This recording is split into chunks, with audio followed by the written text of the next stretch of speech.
سبيل الدموع سبيل مريح تنهدى يا صاحي كي تستريح. Maka sentuhan mah karena ngomong ke kamu utama tinggal jadi PR ke awak orang. Bakal naon kurang disiapkeun gasan maot. Sedangkan maot mah teu loba aja bakal tilu doang. Bakal mah hayang salamat maot sebabkan kieu. Nyahona jelema salamat di akhirat menempuh perjalanan hayang babari ka surga eta kumaha di kuburan. Di kuburan geus menemukan kesenangan eta ciri tanda bahwa ke akhirat bakal babari. Laju ngomongkeun kamautan naon bakal anu sakirana bisa nyelametkeun di kuburan eta urang ngambil sejarah anu geus terjadi nyata sehingga sejarah tersebut real nyata diestafetkeun diberitakeun dari generasi ke generasi sampai nyampe ka urang melalui lisan Kangjeng Nabi nu diestafetkeun melalui sahabat generasi terus sampai ke kitab ulama. Karena ngomongkeun maut mah ieu hayang salamet maut mah rumusna cuman 3. Artinya mautna pasti bakal kapanggih, tapi nu ngajamin salamet ketika di kuburan ngantos maut eta cuma 3. Kanyahoana dulu saat salah satu anak baginda Rasulullah Muhammad sallallahu alaihi wasallam yang bernama Siti Fatimah Zahra, saat beliau wafat terceritakan dari kisah-kisah bahwa saat wafat nu termasuk ngitung ngabotong jenazahna eta diantarana adalah sang suami Sayyidina Ali bin Abi Thalib, sang 2 putra Hasan dan Husain, dan ayah dari golongan sahabat anu ikut menggotong jenazah Siti Fatimah Zahra ngaran Abu Dzar Al-Ghifari. Ieu PR besar bagi urang. Mantap, PR besar bagi urang lamun aya momen kamaotan teh ganjaran-ganjaran nu gedena urang sok dilalaorakeun. Mana ganjaran nu gedena? Ya pertama memang nyolatkeun. Tapi kaduana eta adalah ngagotong jenazah. Ngagotong jenazah meskipun urang teu kabaya jeung ngagotong. Tak naon ngiringna. Ngiring ngilu ngalengkah jeung jenazahna eta ganjaran. Maka konon katana cek orang-orang nu pernah katana suci di Arab Saudi eta lamun aya jenazah maot digotong deuk dibawa ke tempat pemakaman. Eta pedagang-pedagang di gigir jalan meskipun nyana ke transaksi jual beli aya jenazah lewat nyana eureun heula dagangna ngilu salengkah 2 lengkah 3 lengkah jeung jenazah. Karena naon? Mengerti bahwa ngiringkeun jenazah maut eta sangat gede ganjaran. Tapi gagal dibejakeun ka budak kobong gagal. Budak kobong mah pokona mah geus meunang amplop mah balik ae. Kalau gitu atuh saya teh padahal gede mah sanggeus nyolatkeun ngilu ngagotong muka bagian nyekel kurung batangna atau kerandana lamun teu kabagian oge ngilu salangkah 2 kali komo sampai ngilu sampai ka kuburan merhatikan proses ngugurkeunna sampai ke ngilu ngadoakeun eta ganjaran gede mah di dinya. Tapi geus jarang anu sadar ka dinya. Bahkan momen saat kuburan kan saling sangat menyentuh kawak orang. Ternyata di kuburan kan orang bisa jadi cerminan. Masya Allah, sehebat apapun titel jabatan orang tetap saat nguburkeun mah jangankan batu, anak bae ternyata mijakan orang. Ieu jadi eueuh dibanggakeun di diri urang teh. Tah kuduna kadinya. Tapi urang mah hesenya nguburkeun ge aya keneh nu saseria. Nguburkeun aya keneh nu bari Sunda Gurauma. Ieu kan berarti ku poek najasa katutupan hate urang karena ingat karena bakal maut. Eta maka saat Fatimah Zahra wafat di antara sahabat anu bukan sangat keluarga anu ngiring-ngiringkeun adalah Abu Dzar Al-Ghifari. Diiring jenazah ka liang lahat. Ditenden jenazah di pinggir liang lahat. Sebelum jenazah diturun dikuburkan ka liang lahat, Abu Dzar Al-Ghifari teriwayatkan dalam sebuah kitab dia menghitop kalian lahat. Lalu menghitop seolah-olah ngaceramahan kuburan. Dina ceramahan Abu Dzar Al-Ghifari ka kuburan ngomong kieu ya di kuburan teh. Ya qabru atadru man allati ji'na biha ilaiki. Lamun disundakeuna wahai kuburan, apa kau mengetahui jenazah siapa yang kami bawa? Jenazah siapa yang akan kami masukkan ke dalam liang lahatmu? Awas kuburan, ima jenazah bukan jenazah sembarangan. Sebab ia Fatimah Zahra bintu Rasulillah. Sebab iman jenazah jenazah anak wanita Kanjeng Rasul, wa Ummul Hasan wal Husain, dan jenazah ibunda Hasan dan Husain, wa zaujatu Aliil Murtadha, dan jenazah suami istri daripada suami Sayyidina Ali. Wahai kuburan, karena ini jenazah mulia, hati-hati wahai kuburan, jangan kau menghinakan ia jenazah, jangan kau memberikan siksaan terhadap jenazah. Amal ibadah tapi kayak itu bagus. Tak boleh jadi tanda pertanyaan, bagaimana hayang amal ibadah meskipun tidak banyak tapi kayak itu bagus.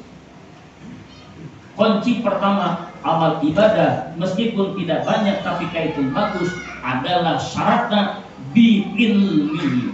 Amal ibadah yang dilakukan sesuai dengan tuntutan arahan ilmu. Nah, sholat amal ibadah, ulama ngomongkan orang sholat ya, jamal ibadah orang sholat tuh wanu dianggap kenal itu. Tahajud asana potong orang macam begini, macam Quran asana alu lain hobi. Kamu sudah koma aduh lain favorit lah. Bikin sholat 5 waktu lah. Tak orang nangges dekna hebat dan amal ibadah nu sajen asana kehilalah, ya sholat kurang baik. Sholat kurang apakah bisa jadi jaminan selamat di kubur? Bisa, asalkan catatan cak kuburana khair. Kaitu amal sholat anu baik. Kumaha amal sholat anu baik tergantung sesuai jeung aran elmuna tah henteu. Maka kuncina deuk kumaha bisa ngabenerkeun amal sholat jadi baik lamun teu nyaho elmuna. Duk di mana nyaho ilmu sholat, namun kedai biuk di pengajian. Maka sebenarnya rumus hayang salamet ka kuburan teh babari, lamun urang bisa konsisten ngaji, tina ngaji urang bisa meresap pengetahuan, tina pengetahuan diaplikasikeun, dilakukeun dalam keseharian amal ibadah urang.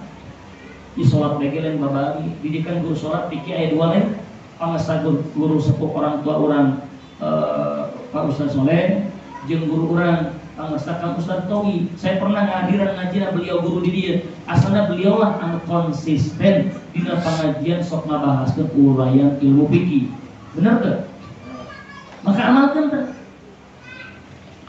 Sebab eta ilmu mah ibadah urang lamun teu bener jangankan hayang salamet ka surga, di kuburan dia jadi tanggung jawab besar.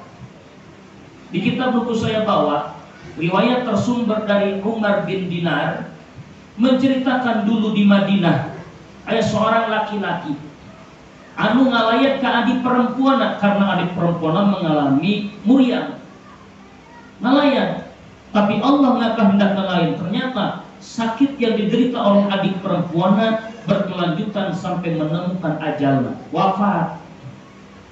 Barang wafat diuruslah secara mayoritas kebiasaan, termasuk kakak laki dan ngilu ngurus. Diurus, muncul kurang tema, dipandian, dibungkus, disolat, sampai di proses pemakaman. Barang begitu pemakaman normal dikuburkan secara biasa. Beres kuburkan, kakak lalakina, barang beres kuburkan, ia riwayat kitabna, mun diimajinasikan di urang makia. Barang beres kuburkan, kakana rada rugap-ragap kantong. Karena kakana merasa aneh, saat memeh kuburkan, mengantongi sesuatu, tapi barang beres kuburkeun sesuatu nu dikantongan eueuh. Kamananya dia tadi memang kuburkeun mah aya, meskipun memang di kitab nama kaisar. Kisam eta semacam kantong rajutan anu lamun ieu kantong teh untuk mukana kudu dibukakeun, tapi untuk nutupkeun aya tali kudu ditarik. Kebayang? Jadi imajinasi kudu lebih luas ya daripada pengetahuan. Jadi yang penting kurang paham asal kalayang bela.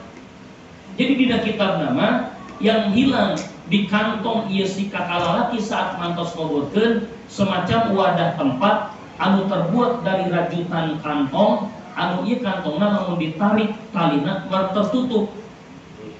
Kantongna eta sih. Mos kitu tah. Jadi mantos kuburkeun eueuh. Maka cekakana asa-asana khawatir bisi saat tadi nguburkeun adina ragam di kuburan. Bisi kitu doang. Ayeuna mah karena nyana penasaran manggilna satu rekan temanna untuk diajak hilu ngabantuan bisina ieu benda nu dimaksud ragam di kuburan adina. Lantaran penasaran ngajaklah satu rekan temanna digalilah kuburan adina teh. Barang digali menang setengah dalam kuburan, ternyata kapanggih nu dimaksud bener eta teh ragam saat kuburkeun. Sanggeus kapanggih cek ieu katana cababaturanna teh geus lah untuk kuburkeun mah geus kajen kula sorangan bae, maneh deuk pulang mah pulang bae. Perkana balik ka imana kakana ketika nyana endeup ngabereskeun kuburanna, penasaran hayang ngagali lebih dalam keadaan mayat jenazah adikna nu karak tadi dikuburkeun. Maka ketika kakana penasaran, sebelum dikuburkan kembali, justru ku kakana ke kuburan galian adina digali deui. Digali deui karena hayang ngeureun kondisi jenazahna. Dina kitab riwayatna, henteu sampai ka deuleu jenazah adina, ternyata pas dek menuju kana tataban eta sakuriling kuburan banyak percikan-percikan seuneu. Api nu terpercik dina liang lahat kuburan adina. Kakana tercengang kaget. Teu kacaritakeun kuburanna digali terus anggeus apa henteu, maka kakana segera nguburkeun deui secara rapi. Tapi kakana tetap merasa tanda tanya, kenapa sakuriling memeh kana kayu tataban ieu kuburan adik kula loba percikan api, seolah-olah ieu api berasal tina sumber jenazahna. Sanggeus beres dikuburkeun, bergegas kakana balik kanu jadi ibuna. Barang nyampe ka ibuna, nanya ka ibuna, wahai sang ibu, saya hayang nanya, apa kelakuan adik wanita kula selama hidupnya? Ibunda bertanya, lima tas'alu hala uhtika wa qad halaka. Wahai anakku, kenapa kau mempertanyakan kelakuan hidup adik wanitamu sedangkan nyana geus naon? Kunaon kitu? Cek kakana pokona ibu ceritakan emang eta adik kula awewe teh naon ka hirupna. Kula mah hayang nyahonon amal hirupna. Sebab kakana tanda tanya, sebab tadi ketika digali di kuburanna, kenapa aya percikan api? Ternyata barang diuraykeun ku ibuna, sakanyawa ibu mah adik maneh mah nu paling ditandakeun jasa ku emak teh hiji, tu akhirus sholata. Hiji pertama sok ngaungkap engke bae kana salat. Laju la tusalli bi taharatin tamah. Sakalina daek salat diengkekeun waktu, eta dina salatna ngalauduna sok teu pati beres. Cek mana? Jadi ketika kakana bertanya apa kelakuan adi awewena sehingga aya pengalaman kuburanna mengeluarkan percikan seuneu, seolah-olah eta seuneu bersumber tina jasad di jero liang lahat kuburna. Ternyata jawaban sang mana, ternyata kelakuan adik wanita maneh mah anu sangat paling bisa dicirikeun tu asiru sholata, salatna sok rada diengkekeun bae. La tusalli bi taharatin tamah, sakalina salat ngalauduna sok teu beres. Berarti kan jadi PR besar. Momen tentang kematian, setiap mati pasti bakal dipulangkan ke kuburan. Sedangkan tadi saat Fatimahuz Zahra dari sejarah kuburan memberikan nasihat bahwa sesiapapun yang masuk ke kuburan mual salamat tanpa tilu bekal. Mana bekalna? Man kafuru khairuhu, lamun amal ibadah anu teu baik. Mana amal ibadah nu baik? Jangankan ibadah nu lain, ieu salat lamun sering diungkap-ungkekeun, katambah sakalina salat meskipun di awal waktukeun, tapi salatna jangankan ilmu salatna ngalauduna bae teu beres dina riwayatna, eta berdampak aya sanksi siksa di kubur.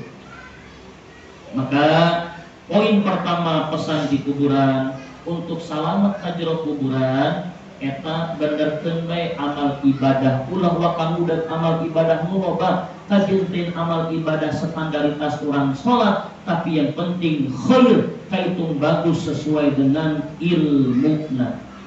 Poinna adalah tilu rumusna. Hiji, cek kuburan lamun hayang salamet kualitas amal baik. Kumaha amal baik sesuai dengan ilmuna. Ini ilmuna tina ngaji, kaduana mawa hate nu salamet. Tadi PR berarti tanda tanya PR kahareupna bab ngajina kumaha mawa hate ketika maut kaitung salamet. Tadi hate salamet PR saurang kan. Jadi PR kajian lalu memang kurang panjang umur. Laju saya kaputar jadwal di dia insyaallah untuk kabakalkan balik ke akhirat tinggal ngabul benar hati. Iya sehingga hati. hesek HP-nya sebab HP nu bener mah babari singkat HP nu bener mah. Lamun HP nu bener mah tidak ngaji boga HP 4 poin. Jadi tidak ngaji HP boga kesadaran 4 poin eta geus bisa kahitung HP salamat. Mana HP 4 poinna? Tina hasil ngaji menyadarkan hati boga perasaan tidak bisa apa-apa. Tina hasil ngaji menyadarkan hati boga perasaan bukan siapa-siapa. Tina hasil ngaji boga hati perasaan bahwa awak ieu teu boga nanaon. Nu kaopatan terakhir teu nyaho nanaon. Jadi hati nu salamet mah hati nu bisa tunduk boga kesadaran tidak bisa apa-apa, tidak tahu apa-apa, tidak punya apa-apa dan bukan siapa-siapa. Eta hati bisa salam. Tapi kumaha rumus hayang bisa ngibutkeun perasaan hati opat eta ieu aya rusak. Kayak kudu butuh kajian bab selanjutnya. Jadi bab selanjutnya ngabeul bener bab ngaji hati, kumaha cara ngaji hati supaya tunduk hati bisa ngalihkan perasaan tidak bisa apa-apa, tidak tahu apa-apa, tidak punya apa-apa dan bukan siapa-siapa. Iya hese kan, hese. Jangankan di orang bodoh, di kiai utusan apa ilmu hese. Kiai minta ngaji tapi di hati asa pang bisa ngajina, lain boga, lain ngahadir dan tidak bisa apa-apa. Belum tentu eta kiai ahli salat. Tapi usaha panjang yang mudah-mudahan hasil tina ngaji urang selama hidup ngajadikeun bekal untuk bagi Allah dengan mau hati insyaallah. Wallahu a'lam bishawab. Beres sakitu. Sebab tadi itu kajian bab kematian atau akhirat. Tadi disebutkan sekian banyak, mudah-mudahan kurang panjang umur. Setiap ayat pengajian di mana baik sahabat guru dan selama referensi memang anu bisa ingin atau kurang balik ke Allah salama ajian terus guru-guru tersebut. Jeung tujuan orang hasil tina orang ngaji teh cuma hiji puncakna hayang balik ke Allah salama. Begitu. Maka intinya ngaji urang gimana baik, kira baik, saha baik, kamana baik adalah hasil tina ngaji bisa mawa kurang saat ajal menjemput kaitu husnul khotimah.